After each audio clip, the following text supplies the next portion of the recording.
ये vermi compost है, देख सकते हैं। ये मेरे पास तैयार है वर्मी कंपोस्ट है।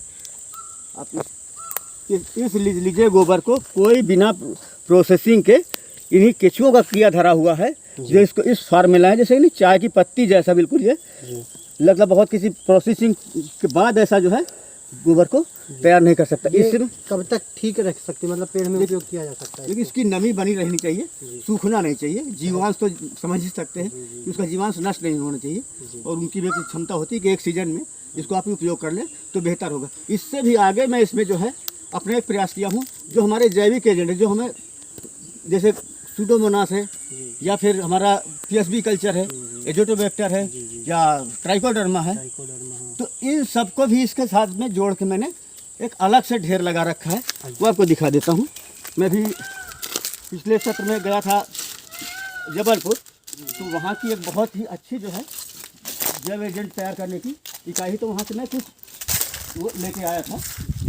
तो सूडोमोनास और ट्राइकोडर्मा ये ढेर लगा रखा मैंने।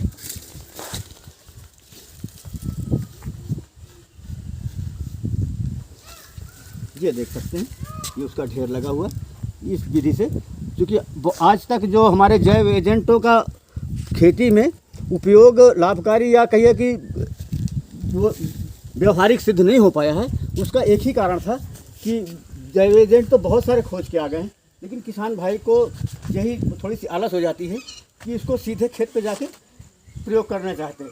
वो थोड़े सस्ते मिल जाते, शासन द्वारा छूट ज़्यादा रहती है, तो उसको सोचते हैं कि इसकी मात्रा हम बढ़ा के दे देते हैं। लेकिन ये जैव एजेंट है। आप को इसके बारे में एक उदाहरण फिर छोटा सा दूंगा कि जिस तरह से एक माचिस की तीली है, उसको आप जला जला के पानी में फेंक के जाएंगे, कुछ नहीं होगा। उसी तीली से आपको अंदाजा कितनी आग बना सकते हो, कोई आंकड़ा कितनी आग बनेगी, एक तीली से कितनी आग बनेगी, पूरी दुनिया जल सकती। तो ये हमारे जैव, इनको अगर प्रतिकूल वातावरण मिल जाए तो बहुत आगे मल्टीप्लाई करे। इसके आगे अगर इसको मतलब अनुकूल वातावरण, अगर प्रतिकूल स्थिति में इसको रखा जाए तो कितना भी इसको क्वांटिटी बढ़ा दीजिए, ये किसी काम के नहीं रहे। तो किसान भाई हमारे यहीं पे चूक जा रहे हैं कि वो जो भी जैव एजेंट लाते हैं, चाहे वो पीएसबी कल्चर हो चाहे एजोटोबैक्टर हो, तो उसको सीधे खेत पे डालने की उनके पास ये प्लेटफार्म, ये चीज़ जो उनका उसके साथ में जुड़ा होना चाहिए, इसमें आप करके दें तो निश्चित रूप से वो 1 किलो का पैकेट, 250 ग्राम का पैकेट 10 किलो या 50 किलो का रूप धर लेगा। ये मेरा मानना है। जैसे हमारे कृषि विभाग से इस समय ट्राइकोडर्मा है आ रहा है, बवेरिया बेसियाना जी आ रहा है। हाँ। इसको किसान भाइयों लाते हैं हमारे, इसको ला करके किस प्रकार वर्मी कंपोस्टिंग करके डालें या उसमें मिला के रखें थोड़ा? हाँ, ये जो यही प्रक्रिया मैं कर रहा हूँ यहाँ पे। इससे हमें कम से कम 1 हफ्ते के लिए अच्छी कंपोस्ट खाद में एक तह छाए के स्थान में, नमी वाले स्थान में और तह के रूप में इसको रखना चाहिए। एक तह लगा देनी चाहिए वर्मी कंपोस्ट की। उसके उपरांत उसके ऊपर एक थोड़ी सी मात्रा में जैव एजेंट छिड़क के फिर एक तह लगा दीजिए। इस तरह से 3-4 तह लगा के, बहुत ऊंचा भी नहीं कर देना है जिससे कि उसमें कम हीट बनने लगे।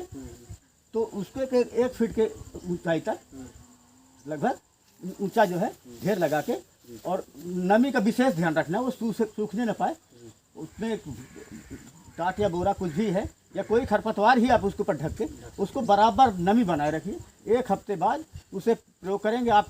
उसी आपका ये नहीं है कि इसमें अब हमने तो 250 ग्राम या 1 पैकेट डाला, वो जितना आपके पास है वो उसी का जो है बढ़ा हुआ रोज, जैसे एक किलो से बनी हुई पूरी आग जैसी दिख रही है। तो जैसे हमारा तैयार हो गया, इसको हम खेत में प्रयोग कर रहे हैं या पेड़ पौधों में कर रहे हैं, तो क्या इसके बाद जैसे हमें फिर बवेरिया बेसियाना जो कल्चर हमारा मिलाना पड़ेगा कि यही काम करता है? ये बवेरिया बेसियाना का कितना गुना बढ़ गया है, मतलब एक थोड़ी सी मात्रा का कितना गुना बढ़ गया। तो अब उसमें अब और कौन जैव एजेंट थी ये और बढ़ाने के लिए इसी में हम वर्मी कंपोस्ट मिला देंगे, तो फिर आप इसको ये कल्चर के रूप में फिर इसका आप यूज कर सकते हैं। इसको फिर आप अगर उसको सहेज के रख रहे हैं, आपने 50 किलो बनाया, आपने 49 किलो यूज कर लिया, 1 किलो बचा के फिर उसमें 50 किलो का जो है उसी, अगर उसको तो उसकी पीढ़ी, ये जीवाणु है, इनकी पीढ़ी को आप जितने दिन तक इनको अनुकूल वातावरण देंगे ये बढ़ते रहेंगे, इनको कोई दिक्कत नहीं होगी। बहुत बहुत धन्यवाद आपको हमें जानकारी देने के लिए। और इसमें किसानों के लिए आप क्या संदेश देना चाह रहे हैं कि जैविक खेती की ओर आएँ, किस प्रकार आएँ, तो और विशेष जानकारी दीजिए। देखिए, किसानों के लिए मैं, चूँकि मैं आप विभाग से हैं जी। और मैं किसी तरह के बंधन में नहीं हूँ, मैं सक्षम हूँ, मैं अपनी बात को बहुत उस ढंग से नहीं एक समीक्षात्मक करूँगा, प्रशंसात्मक बात नहीं कर पाऊँगा मैं। तो समीक्षात्मक बात यह है कि हम जितने किसी चीज़ के लिए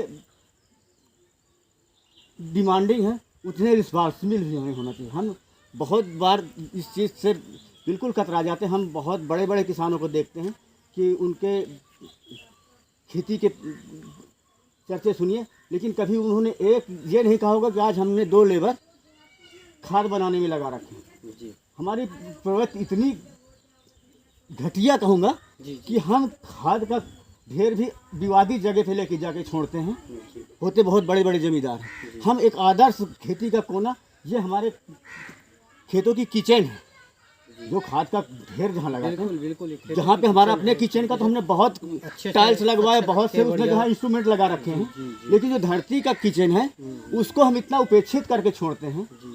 तो ये हमारे लिए श्राप है, जो हम बहुत बुरी दशा में हैं।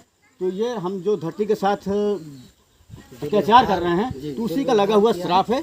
ये मैं बहुत खुले शब्दों में कह सकता हूँ। अच्छे से अच्छे किसानों को मैं ये चीज़ को, मतलब वो अपनी और तो सेखी बघार लेंगे कि हमारे पास इतना कुछ है, उतना कुछ है, या हमारे यहाँ इतना सब कुछ है, लेकिन मैं किसी किसान को आज तक अपने कान से नहीं सुना हूँ कि मेरे खेत पे या मेरे घर में, आज बाज़ार चलाया हूँ, ऑफिस चलाया हूँ, मीटिंग में आया हूँ, 2 की लेबर लगी हुई है, वो खाद बना रहे हैं।